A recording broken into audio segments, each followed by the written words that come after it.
Good morning everyone. आज हमारा आनुवंशिकता और वातावरण का टॉपिक कंप्लीट हो गया। कल हम लोग नेक्स्ट टॉपिक जो करेंगे इंडिविजुअल डिफरेंसेस यानी कि व्यक्तिगत विभिन्नता। ठीक है, हर एक व्यक्ति में एक दूसरे से विभिन्नता हमें क्या होती है, नजर आती है। किसी भी व्यक्ति को हम एक दूसरे के समान नहीं देख सकते। यहाँ तक कि हम लोग जानते हैं कि जो ट्विंस माता पिता के जो एक ही माता पिता की जो ट्विंस संतान होती है, जुड़वे जो संतान होते हैं, उनमें भी एक प्रकार के गुण हमें नहीं नजर आएंगे। उनमें भी थोड़ी बहुत किसी न किसी प्रकार की भिन्नता हमें दिखेगी। तो हम लोग यही चैप्टर हम लोग कल स्टडी करेंगे। टॉपिक है हम लोग का व्यक्तिगत विभिन्नता, जिसमें हम लोग व्यक्तिगत विभिन्नता कितने कितने प्रकार के होते हैं। तो जितने प्रकार के बालकों का विकास होता है उतनी प्रकार के हमें बालकों में व्यक्तिगत विभिन्नता भी देखने को मिलेगी। शारीरिक विभिन्नता मिलेगी। दो संतान है, एक ही माता पिता की दो संतान है, एक दुबली पतली है, एक तंदुरुस्त है, व्यक्तिगत रूप से विभिन्न हो गया। मानसिक विकास हमें, मानसिक विभिन्नता हमें देखने को मिलेगी। क्या, मान लीजिए ट्विंस ही है, ठीक है, दोनों की कद काठी नाक नक्श बिल्कुल सेम है, लेकिन एक बच्चा जो है पढ़ाई में बहुत तेज है और एक बच्चा जो है उसके कंपेयरिंग में अगर देखा जाए तो 10% या 20% उससे लेस है। तो हमें क्या दिखा, यहाँ पे मानसिक विभिन्नता उसमें नजर आई। ठीक है, कोई भी कभी भी एक समान नहीं हो सकता है। सांवेगिक विभिन्नता हमें नजर आती है।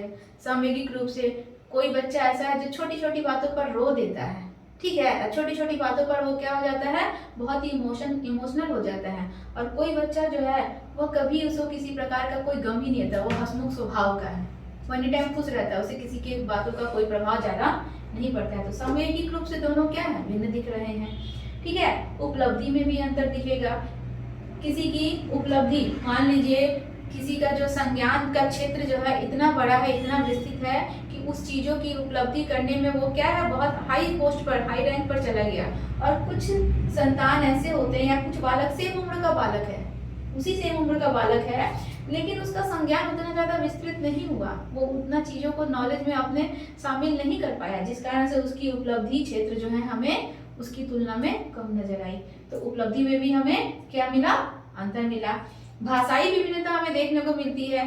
कभी कभी देखा जाता है किसी बालक का भाषा के ऊपर इतना ज्यादा उसका कमांड रहता है कि किस सिचुएशन में कैसे बोलना है, कैसे शब्दों का प्रयोग करना है, किस प्रकार से कैसे सिचुएशन में हैंडल करना है, उसमें इस प्रकार के गुण हमें नजर आएंगे। और कोई कोई बालक जो है वहां पे मूक हो जाता है, उसके पास शब्द ही नहीं रहते बोलने के लिए, वो बोल ही नहीं पाता है, क्योंकि उसके पास भाषाई ज्ञान क्या हो गया, उसके कंपेयरिंग में कम हो गया। दोनों सेम उम्र के हैं, एक ही कक्षा में पढ़ने वाले हैं, लेकिन फिर भी दोनों में भाषाई ज्ञान हमें कम दिख रहा है। ठीक है, तो भाषाई रूप से भी हमें क्या मिला, उसमें विभिन्नताएं मिली। इसके बाद देखिए कि अभिरुचि और अभिक्षमता में भी हमें क्या मिलता है, अंतर देखने को मिलता है।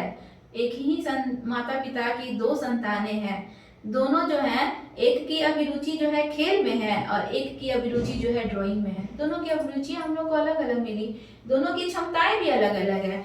एक जो है अगर बोला जाए तो वो 18 घंटे तक कंटिन्यू पढ़ सकता है, और दूसरे को बोला जाए तो वो 2 से 3 घंटे में ही क्या हो जाता है, परेशान हो जाता है। तो दोनों की अभिरुचि और क्षमता जो है हमें यहाँ पे अलग अलग नजर आई। तो हम लोग यहाँ पे क्या देखे कि व्यक्तिगत विभिन्नता जो है हर क्षेत्र में हमें नजर आई, चाहे वो उसका शारीरिक क्षेत्र हो, चाहे उसका मानसिक क्षेत्र हो, चाहे सांवेगिक हो, चाहे अभिरुचि और क्षमता हो, चाहे किसी भी फील्ड में बालक में जो है भिन्नता जो है होती है। चाहे संसार का कोई भी मानव हो, वह कभी भी एक समान या एक गति या एक दर से एक समान हमें नजर नहीं आएगा, उनमें थोड़ी बहुत कुछ ना कुछ भिन्नताएं हमें नजर आएगी। तो यही हम लोग का कल का टॉपिक रहेगा, जो कि हम लोग कल इसको पढ़ेंगे। ठीक है, ये भी हम लोग को बहुत टफ टॉपिक नहीं है, इजी है। इतना ही आप लोग के लिए, धन्यवाद।